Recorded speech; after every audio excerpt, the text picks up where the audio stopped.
Yang pertama, kenapa kita menyimpan di exchange, salah satu pros-nya, jadi di Indonesia, semua exchange yang punya izin dari OJK itu dilakukan audit setiap hari, baik dari OJK dan juga dari bursa, sehingga dana nasabah dan lain sebagainya ini benar-benar diawasi secara ketat dan supaya tidak disalahgunakan. Dan ini salah satu pengawasan yang menurut saya cukup baik. Jadi untuk kasus seperti FTX terjadi di Indonesia itu sangat-sangat sulit terjadi karena rekonsiliasi ini terjadi tiap hari.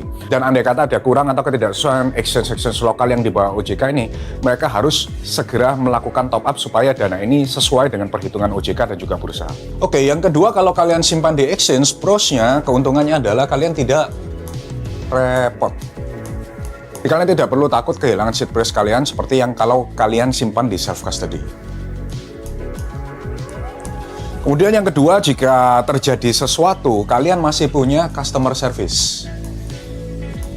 Jadi kalau dengan self custody, misal terjadi sesuatu, amit-amit ada poisoning address, ada smart contract attack dan lain sebagainya yang nanti kita akan bahas, tidak ada support sama sekali. Kalian harus benar-benar mengerti halnya secara teknis. Tapi kalau di exchange, misal kalian ada salah kirim atau kalian butuh panduan, kan ada customer service yang membantu. Ini salah satu plusnya.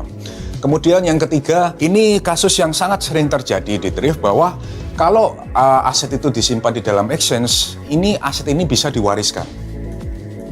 Jadi biasanya tinggal cukup membawa bukti KK, bukti kematian, dan lain sebagainya. Nanti kita bisa meneruskan aset kripto ini ke ahli warisnya. Ini udah terjadi beberapa kali. Nah, sedangkan di self custody biasanya kalau terjadi sesuatu dan belum sempat diberikan, aset itu akan hilang, guys.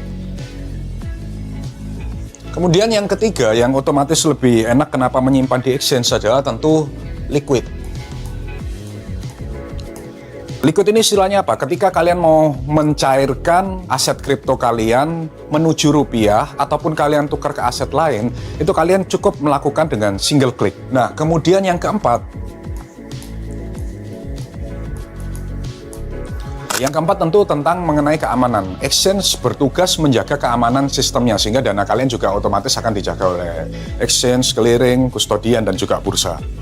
Ini berbeda dengan self custodian di mana keamanan komputer kalian atau apapun perangkat yang kalian gunakan, dari walletnya, kemudian dari PC-nya, koneksi internetnya, semuanya harus kalian amankan sendiri. Sedangkan kalau kita menggunakan centralized exchange, kita diaudit secara berkala sistemnya, baik dari jaringannya, kemudian dari sistemnya, kemudian dari codingnya, dan lain sebagainya. Jadi ini menurut saya yang membuat plusnya menyimpan di exchange itu nggak repot, dan juga ada keamanan, dan juga ada bantuan customer service kalau ada apa-apa 24 jam.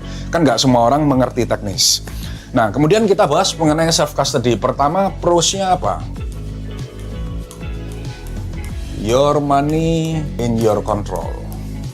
Jadi istilahnya apa? Kalau kalian melakukan self custody, keuntungan pertama adalah kalian punya full control atas aset digital kalian. Jadi benar-benar kalian yang bertanggung jawab sendiri, kalian punya kebebasan mengelola, menggunakan kemanapun tanpa ada restriksi. Ini keuntungannya. Ya, yang kedua tentu otomatis privacy, di mana tidak ada pihak lain yang tahu apa yang kalian lakukan dengan aset digital kalian. Ini salah satu yang tidak ada di exchange.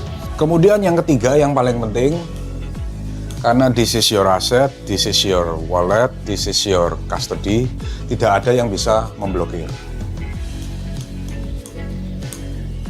Jadi ini prosnya menyimpan di exchange, ini prosnya menyimpan self custody. Self custody bisa macam-macam, ada hardware wallet, ada paper wallet, ada brain wallet juga. Nanti kalian riset sendiri, nanti kita akan bikin modul terpisah mengenai self custody. Dan inilah perbedaan keuntungan menyimpan di exchange dan di self custody.